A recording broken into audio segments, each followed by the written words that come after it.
Bienvenue pour cette nouvelle chronique du. Aujourd'hui, on va dans le futur.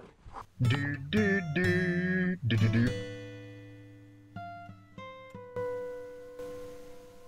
Des scientifiques australiens ont récemment annoncé pouvoir ressusciter sous peu une espèce disparue. Oubliée d'office, dodo, mammouth, T-Rex et autres dinosaures, l'espèce choisie n'est nulle autre que la formidable, l'incroyable, l'extraordinaire grenouille plate à incubation gastrique. À vos têtes, on dirait que vous ne connaissez pas la grenouille plate à incubation gastrique. Quelle ignorance! Oui, bon d'accord, moi non plus. Petit instant Wikipédia. Ce batracien pullulait sur le continent océanique jusqu'à son extinction en 2001. Il est principalement connu pour sa méthode de couvaison assez unique. En effet, la mère, après avoir pondu, ingère ses œufs, puis les garde dans son estomac jusqu'à maturation. Ou alors, elle vomit ses petits. Charmant! Et c'est pour citer ça que la science dépense des millions. Non mais allô quoi! Mais passons. L'importance de cette nouvelle n'est pas la formidable possibilité de pouvoir un jour croiser une de ces grenouilles, mais bel et bien les avancées du clonage. En effet, imaginez tout ce que cette science pourra apporter à nos vies. Nous sommes à 2 pas de pouvoir partir en vacances à Jurassic Park.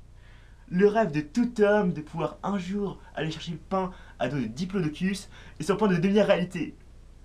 Quoi? Je suis seul à rêver de ça? Ça reste une super idée. Je vois d'ici un monde nouveau. On pourra aller au boulot à dos de ptérodactyles. Au lieu de prendre le bus, on prendra le mammouth. La police montée sera sur des raptors. Regardez!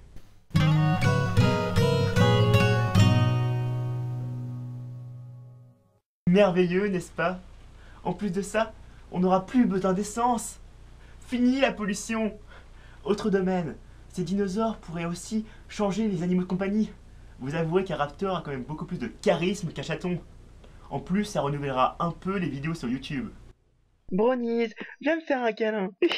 Ça chatouille. Non, non.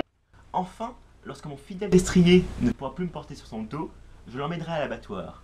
Ne pleurez pas, c'est une situation imaginaire. Ainsi, avec ses 6 mètres de long et ses 15 tonnes de viande, mon petit Georges, oui j'ai envie de l'appeler Georges, pourra nourrir 181 Français pendant 1 an. Tout le monde mangera alors à sa faim. Fini la faim dans le monde, plus besoin d'essence. Ah bah oui, je viens d'instaurer la paix dans le monde. Allez-y, applaudissez-moi. Merci. Oui bon, d'accord, je n'ai pas abordé les problèmes qu'engendreront ces mastodontes dans nos vies. En effet, le pourcentage de se faire gober lorsque l'on marche dans la rue va être un poil augmenté. Mais vous chipotez. De même, la découverte de viande de brachiosaures dans les lasagnes Findus peut faire scandale. Mais ce ne sont que des détails face à la paix dans le monde. Allô? Ouais? On m'informe que ces géants, de par leur flatulence, rejetteraient... Combien? Ouh, 120 millions de tonnes de méthane par an. Premièrement, ce n'est pas très délicat de le faire remarquer. Ensuite, je doute que cela ait une réelle influence sur notre environnement. Vous dites? Une hausse de la température pour entraîner la disparition de l'espèce humaine? Oui d'accord, c'est un poil embêtant. Mais bon, au moins on vivra en paix quelque temps avant de faire le grand plongeon. Alors, qui est avec moi? Personne?